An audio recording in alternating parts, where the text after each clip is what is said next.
望着山边山岭艳楼，十几师生身影穿插，能看到未来建筑群力，校园一片热闹的远景。一位被教会界肯定具有意向性的领袖，以血、汗、泪去把天国憧憬化成现实，他就是马敬神王美忠院长。王院长是一位土生土长的槟城人，信主之后热心事主，一生飞过世界无数国家，却心系本土，凭一股神国情怀，拓展福音事工及神学教育。今天年届60，经历不减当年，在位领导年余年来孜孜不倦，愿务蒸蒸日上，不单在美国大地广传福音，呼召信徒献身事主，也把福音延伸外地，催化全球各地不同伙伴群体齐心共建基督神圣国度。认识王院长的人会发现，他的严谨及亲和的双重性格，在领导及宣讲时一展神谱的庄重及雄虎。教导一度强调不合理是磨练，但在台下却是以人打成一片，和蔼亲切，体谅人，帮助人，且放下身段，常自嘲为美中不足的谦卑神虎。对此，幽记60耳顺一言，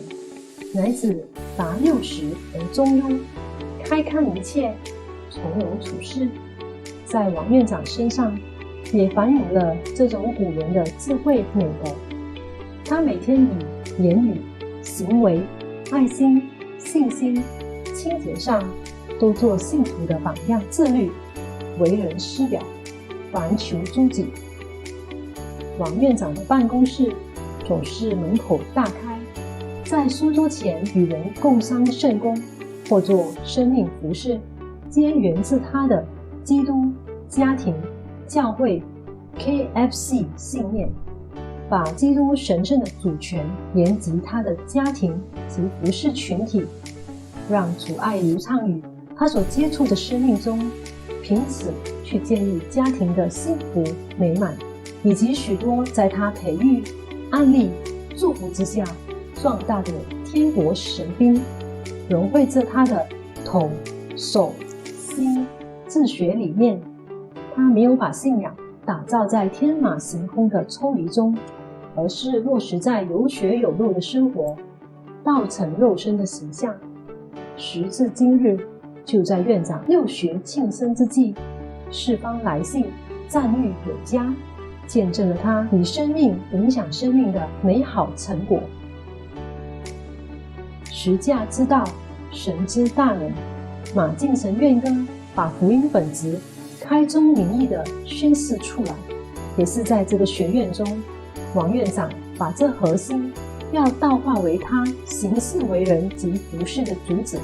领导学院去实践此信念。若今天学院众人能以此为荣，多得上天安排这位形同属灵父亲的院长长久同行。就在这充溢受贺、喜气洋洋一刻，容许学院众师生同工献上祝福。王院长，祝你生日快乐，我们爱你。